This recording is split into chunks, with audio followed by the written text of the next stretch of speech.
Next हम लोग चलते हैं एरिया ऑफ ट्राइंगल की तरफ। ओके, अब वी ट्राइंगल होता है half into base into height. What if such a triangle is given to you in which you do not know what the height is? Obviously कि okay, अगर इस type का कुछ ट्राइंगल गिवन है, you know it's A, it's B and it's C. Okay, तो अगर इस type का कुछ एक एंगल आपको ट्राइंगल आपको पता है जिसके अंदर you do not know कि आपकी हाइट कितनी है, so there are two ways you can do it. Either you can use trigonometry and find out the values of the same, or you can use another formula. Now what is it? अब इसे Heron's formula के नाम से जाना जाता है। अब in this formula सबसे पहले we need to find out the value of S. S होता है ए बी सी, ये जो है ना, तो एस की वैल्यू होती है 1/2 A plus B plus C. Okay, और once you find out the value of S you can find out area of triangle. Area of any triangle is equal to under root of S into s minus a into s minus b into s minus c. You can directly use this formula. सबसे पहले लेकिन हमें क्या find out करना पड़ता है? the first thing that we need to find out is the value of s. s क्या होता है? बेसिकली तीनों साइड्स को के जो लेंथ्स होती है उनको हमें ऐड करना है, and we need to half the value, multiply the value of the summation of the sides, the lengths of the sides, उनकी लेंथ का जो समेशन होगा उसको हाफ से मल्टीप्लाई करना है, मतलब कि उसकी half value, that is the value of s, that is equal to a plus b plus c divided by 2। जो भी हमारी तीनों साइड्स का एडिशन होगा लेंथ का, उनको ऐड करना है एंड देन डिवाइडेड बाय 2, वो हो जाएगा मेरा s। अब उस s को मैं इस फॉर्मूले में पुट करूंगा, this is known as Heron's formula, and this formula is what I will be using to find out the area of the triangle. Okay, now let's see a few questions to see कि हम किस type के questions को solve कर सकते हैं using Heron's formula. Okay, now which figure will we be talking about in this exercise? We'll be talking about triangles.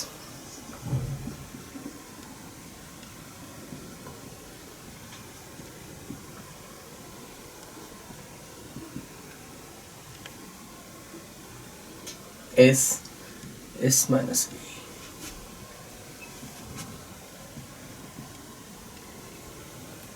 Okay, let's see the first question. First question है हमारे पास, if the sides of triangle are 17 centimeter, 25 centimeter and 26 centimeters. Okay, तीन चीजें मुझे given है, sides of triangle 17, 25 and 26.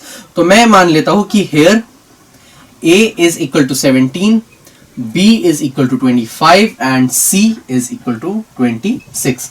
मैंने तीनों sides देख ली। अब क्या, find the area of the triangle. मुझे area of triangle find out करना है।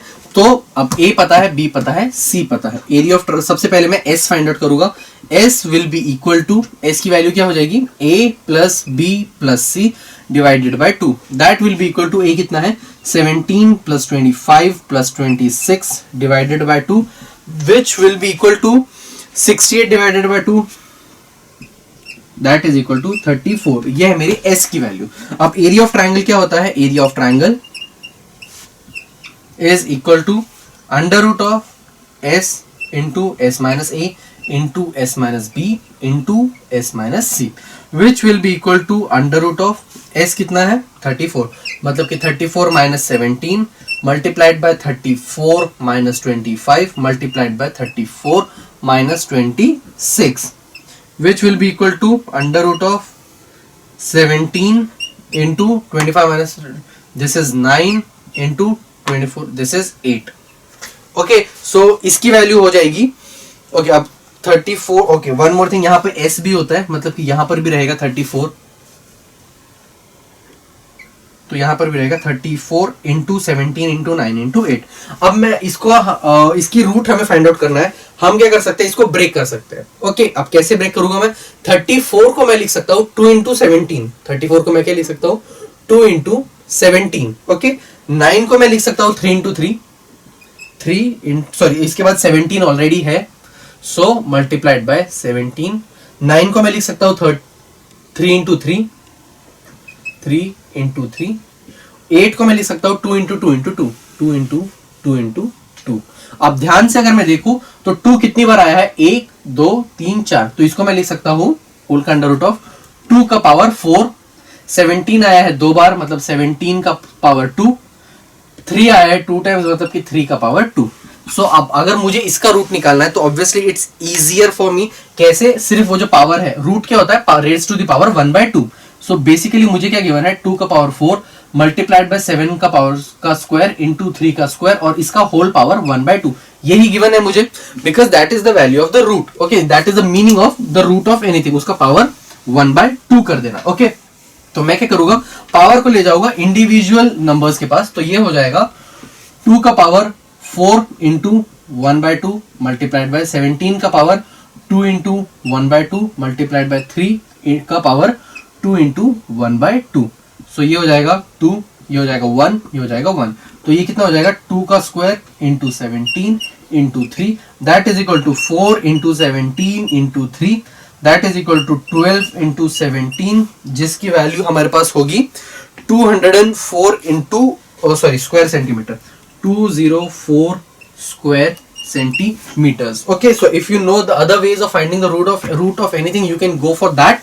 This is just one of the ways that I have shown कि किस तरीके से आप रूट को फाइंड आउट कर सकते हो। ओके, अब बेसिकली देखो हमको 1/2 करना था, सारी पावर्स हाफ हो चुकी है। अगर हमने ध्यान से देखा होगा तो 4 का हाफ मतलब कि 2, 2 का हाफ मतलब 1, 2 का हाफ मतलब 1। सो बेसिकली हमने सिर्फ पावर को हाफ कर दिया है ताकि उसकी रूट को हम फाइंड आउट कर सके। Okay, so this was an easy one. Let's move on to another question and see और क्या पूछा जा सकता है हमसे। अगले क्वेश्चन में हमसे पूछा गया है, the figure of a plot and its measure are given. Okay, there is a figure that is given to us, figure L, M, N and O।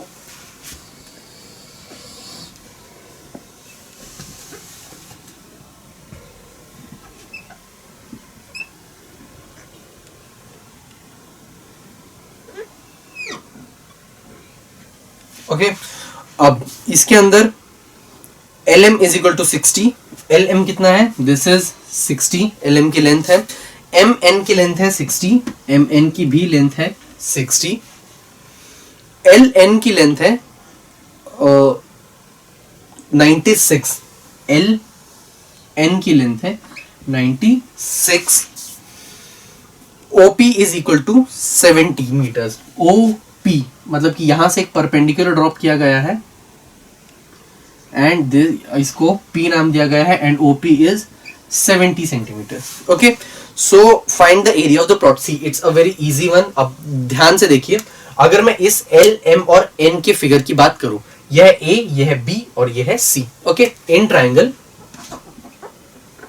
L, M and N, let A is equal to 60, B is equal to 60 and C is equal to 96. Okay, so S की वैल्यू क्या हो जाएगी? A plus B plus C divided by 2 that is equal to 60 plus 60 plus 96 divided by 2 that is equal to 216 divided by 2 that is equal to 108। तो 108 है मेरे S की value. Okay, अब 108 आई है मेरे S की वैल्यू। अब मैं यहां पर हेरोन्स फॉर्मूला अगर यूज करूं, so area of triangle LMN is equal to that is equal to under root of S into S minus A, S minus B, S minus C, which is equal to under root of S कितना है? 108, मतलब कि 108 into 108 minus A कितना है? 60 into 108 minus 60 into 108 minus 96। Okay, अब इसको solve करने के बाद जो भी मेरी वैल्यू आएगी that will be the value of the area of my triangle L, M and N। Okay, जो वैल्यू हमारे पास आएगी, ओके, उसको लिख ही देते हैं। That will be equal to under root of 108 into this is 48 into 48 into 108 into 96 is 8, नहीं 12, 4, 8, यस 12। अब इसको सॉल्व करने के लिए यू कैन यूज वेरियस, आप इसको आप किसी भी तरीके से सॉल्व कर सकते हैं। इसका रूट को इंडिविजुअली चाहे तो ब्रेक भी कर सकते हो, whichever your method you are comfortable with to find the root. The answer is going to be 1728। कितना होने वाला ये? 1728 स्क्वायर सेंटीमीटर। ये आया है मेरे पास LMN का एरिया, मतलब कि LMN का एरिया कितना आया है? 1728 स्क्वायर सेंटीमीटर, 1728। ओके अगला, ठीक है। अब मतलब लेकिन मेरे पास अभी भी आंसर आया है क्या? No, I still haven't got the answer, क्योंकि मेरे पास अभी भी LNO उस ट्रायंगल की वैल्यू फाइंड आउट करनी बाकी है। ओके उसका एरिया कितना होने वाला है? So area of triangle LNO कितना होगा? एरिया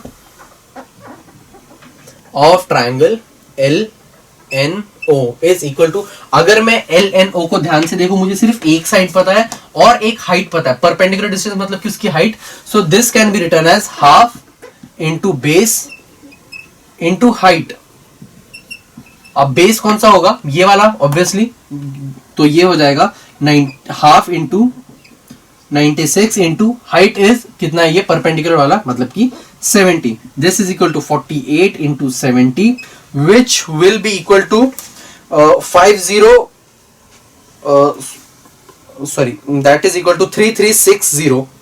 3360। तो ये है हमारे पास स्क्वायर सेंटीमीटर, ये हमारे पास LNO का एरिया कितना है? 3360। सो पूरा एरिया ऑफ क्वाड्रिलेटरल LMNO कितना होगा? That will be equal to area of triangle LMN plus area of triangle LNO। दोनों का जब हम ऐड करेंगे तब हमको मिलेगा पूरे क्वाड्रिलेटरल का एरिया, मतलब कि 1728 प्लस 3360, उसको ऐड करने के बाद what ever value you will get, that will be the value of your area of the quadrilateral. Okay, yeah. Okay.